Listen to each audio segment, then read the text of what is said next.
Hello everyone, welcome back to my channel. कैसे हो आप सब? आई होप आप सब बहुत अच्छे होंगे। आप सब सबसे पहले एक रिक्वेस्ट है कि आप लोग मुझे कमेंट करके बताइए मेरी आवाज़ आपको सुनाई दे रही है कि नहीं, क्योंकि काफ़ी कुछ लोगों ने कमेंट किया है कि दीदी आपकी आवाज़ नहीं आती है वीडियो में, और जब मैं अपना वीडियो देखती हूँ या सुनती हूँ तो मुझे प्रॉपर आवाज़ सुनाई देती है। क्या प्रॉब्लम हो रही है आपके फ़ोन में या मेरे वीडियो में, तो मुझे आप बताओ कि क्या आपको मेरी आवाज़ आ रही है कि नहीं प्रॉपर, या फिर कोई और इशू है, तो मैं ठीक करने की पूरी कोशिश करूँगी। तो चलिए व्लॉग में चलते हैं, और व्लॉग में मैं आपको दिखाने वाली हूँ आज एक अच्छी सी रेसिपी। आप देख सकते हो मैं यहाँ पे कच्ची कैरी यानी जो कच्चा आम आता है, अमिया जिसे बोलते हैं, उसे मैं बारीक बारीक कट कर रही हूँ लंबे लंबे स्लाइस में। आज मैं इसकी सब्जी बनाने जा रही हूँ। इसका बहुत सारा चीज़ बनती है। कच्चा आम का अचार भी डाला जाता है, कच्ची आम को लाल मिर्ची और नमक के साथ लगाकर खाया जाता है, चटनी बनती है कच्ची कैरी की, यहाँ तक कि इसका गलका भी बनता है यानी मीठी चटनी। तो आज मैं जो दिखाने जा रही हूँ वो आपको सब्जी दिखाने जा रही हूँ, जो आप रोटी पराठा पूरी जिससे चाहो आप उससे खा सकते हो। मेरे हस्बैंड की डिमांड पर मैं स्पेशली ये सब्जी बना रही हूँ उनके टिफ़िन के लिए। तो सरसों का तेल ले लिया है, उसमें थोड़ा हींग और जीरा, थोड़ा सा सौंफ और थोड़े से कलौंजी, इन सारी चीज़ों को डाल दिया है। आप चाहो तो थोड़ा सा मेथी दाना भी डाल सकते हो, बट मैंने नहीं डाला था क्योंकि मेरे पति देव ने मना कर दिया था, वरना तो मैं डालने वाली थी। तो ये सारी चीज़ें चटक जाएंगी जब अच्छे से, तो उसमें भी हरी मिर्च डाल देंगे। अब थोड़ी देर इसे भून लेंगे, हरी मिर्च का अच्छा फ्लेवर आ जाएगा।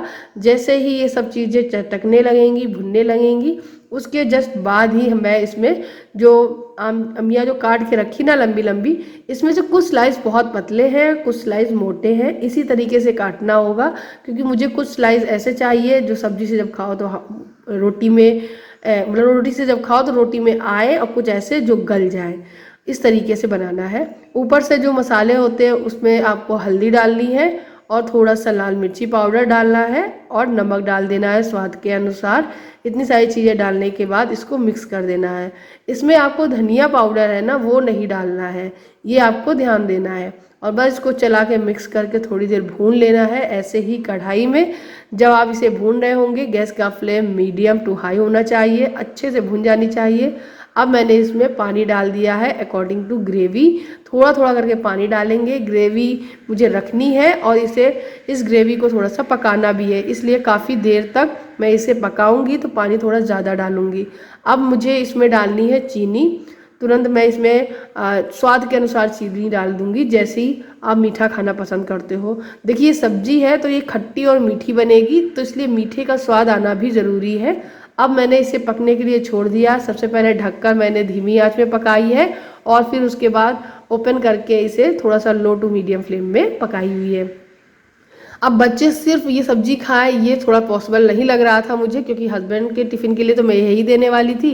तो मैंने बच्चों के लिए आलू उबाल के फ्राई कर दिए। तो यहाँ पे मैं आलू फ्राई बना रही हूँ बच्चों के लिए। एक तरफ चाय चढ़ी हुई है, एक तरफ आलू फ्राई हो रहे हैं। तो आलू फ्राई करने के बाद बच्चों को आलू फ्राई दे दूँगी, थोड़ी सी एक कली इसकी भी सब्जी की रख दूँगी, तो स्वाद आ जाएगा, तो बच्चे खा लेंगे। और मैं अपने हस्बैंड को एक टिफ़िन भर के ये देने वाली हूँ, और दूसरे टिफ़िन में थोड़ी सी अचार और थोड़ी सी ये सब्जी है वो दे दूँगी, तो उनका भी हो जाएगा। तो थोड़ा सही रहता है, एक के बाद दूसरी चीज़ होती है ना, तो रहता है कि हाँ चलो ये नहीं तो दूसरी चीज़ खा लेंगे। तो यहाँ पे मैं टिफ़िन लगा रही हूँ आध्या का और दक्ष का। तो यहाँ पे दोनों लोगों का टिफ़िन है वो तैयार कर रही हूँ। आध्या के टिफ़िन में मैंने थोड़ी सी सब्जी लगाई है, थोड़ी सी वो कली एक रख दी है, और यहाँ पे एक पराठा रख दूँगी। मैंने सोचा एक पराठा ठीक रहेगा, लेकिन मुझे लगा था कि एक नहीं 1.5 पराठा रखना चाहिए, तो फिर मैं आधा पराठा और बढ़ा देती हूँ बाद में, क्योंकि बच्चों को ना भूख लगती ही है। बच्चे बस आध्या है मेरी, वो ज़्यादा नखरे कर लेती है और कहेगी क्या मम्मी मुझे टिफ़िन में मत दो ज़्यादा, मैं कम खाऊंगी। और दक्ष मेरा भूखा रह जाता है, तो मुझे लगता है कि नहीं देना चाहिए। शुरुआत में मैंने दक्ष को 2-2 पराठे दिए हैं, फिर मैंने सोचा चलो वो 2 पराठे खा लेता होगा या ज़बरदस्ती खाता होगा, फिर मैंने उसे 1 पराठा देना शुरू किया। अब मुझे लगा कि 1.5 देना चाहिए, तो मैं फिर 1.5 पराठा देने लगी थी। तो बस दोनों बच्चों का टिफ़िन तैयार किया। इस टाइम बहुत ज़्यादा भड़बड़ रहती है कि वैन आ रही होगी, दक्ष को तैयार करना रहता है, आद्या की चोटी का बनानी रहती है, इन कामों को भी मुझे देखना होता है। तो मैं अपने हस्बैंड से बोल देती तो वो थोड़ा बहुत दक्ष को तैयार वैयार कर देते हैं, बाल वगैरह भी खींचने को रह जाते हैं वो मैं कर देती हूँ आकर, बाकी का मेरे हस्बैंड कर लेते हैं। और आद्या की चोटी तो मुझे बनानी रहती है, बाकी का आद्या खुद से तैयार हो जाती है। अब आध्या यहाँ पे अपनी बुक्स वगैरह निकाल रही, कुछ रख रही, क्योंकि उसके एग्ज़ाम शुरू हो चुके हैं। तो एग्ज़ाम के अकॉर्डिंग एक दो किताबें ले जाएगी, डायरी ले जाएगी, बाकी का उसके एग्ज़ाम चल रहे हैं। दक्ष का जो एग्ज़ाम है वो भी शुरू हो चुके थे पहले ही, सबसे पहले दक्ष के एग्ज़ाम शुरू हुए थे, जो कि एक दो एग्ज़ाम निकल भी चुके थे। और दक्ष भी अपना हल्का सा बैग लेके जाता है, ज़्यादा कुछ नहीं, उसका भी एग्ज़ाम फिनिश ही हो रहे हैं। तो बस दक्ष आद्या की और दक्ष की वैन जो है आ गई है, बाहर खड़ी है। तो मैं इससे बोल रही हूँ कि चलो आपका टिफ़िन भी ये लगा दिया, आप इन दोनों को छोड़ आओ। तो ये छोड़ने चले गए थे बाहर, और बस उसके बाद सब चले गए थे स्कूल अपने। और फिर मैं सारे घर के काम निपटाने के बाद मुझे एक रील बनानी थी, मेरा मन था रील शूट करने का। तो सोचा कि आज लंबी चोटी बनाकर थोड़ी सी वीडियो बनाते हैं, साड़ी पहनते हैं और लंबी चोटी अपनी लगाते हैं। तो ये मेरे पास एक हेयर एक्सटेंशन चोटी थी जो मैंने ऑनलाइन मंगाई थी अमेज़ोन से। तो मैंने सोचा चलो इसको लगाते हैं। आज इस वीडियो में आप एक चीज़ देखना, मैं इतनी खुश हूँ जब मैं तैयार हो रही हूँ, मैं अपने आप को देख रही हूँ। आज तो मैं अपने खुद के घर में आ गई हूँ। 7.5 साल हो गए हैं मुझे यहाँ सीतापुर रहते रहते। 7 साल पीछे चलते हैं, मैं आपको एक छोटी सी स्टोरी बताना चाहती हूँ।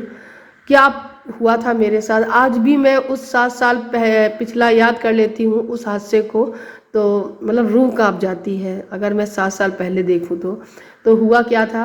मैं नई नई सीतापुर आई हुई थी, मेरे हस्बैंड की जॉब लग गई थी, और मेरे हस्बैंड की जॉब लगने के 3 से 4 महीने बाद मैं उनके साथ यहाँ रहने आई थी। मैंने 3 महीने अपने मायके बिताए थे, क्योंकि मेरी बेटी हुई थी आध्या। और उसके बाद मैंने कुछ महीने अपने मायके में बिताए, और फिर उसके बाद मेरा 1 महीना मेरे हस्बैंड के बिना मेरे जालौन में बीता, मेरे ससुराल में। उन्होंने बोला था कि वहीं मैं जब दिवाली पे आऊँगा तब मैं तुमको लेके जाऊँगा। वो मेरा एक पहला करवा चौथ, एक ऐसा करवा चौथ था जब मेरे हस्बैंड मेरे साथ में वहाँ पर नहीं थे। मैंने उनको मोबाइल में वीडियो कॉल में देखकर, चाँद देखकर, उनको देखकर पानी पिया था। तो आज भी मुझे याद है। फिर उसके बाद वो दिवाली पे घर आए थे और दिवाली सेलिब्रेट की परिवार के साथ में, फिर हम लोग सीतापुर आ गए थे। तो वो हम पहली बार आए थे अपनी 6 महीने की बेटी यानी आध्या को लेकर। आध्या का जो पहला जन्मदिन था कुछ टाइम बाद आने वाला था, उसी बीच में ही, यानी वो शायद 8 महीने की थी या फिर 9 महीने की, ऐसे ही कुछ मंथ था। उसी टाइम पे इनका एक्सीडेंट हुआ था।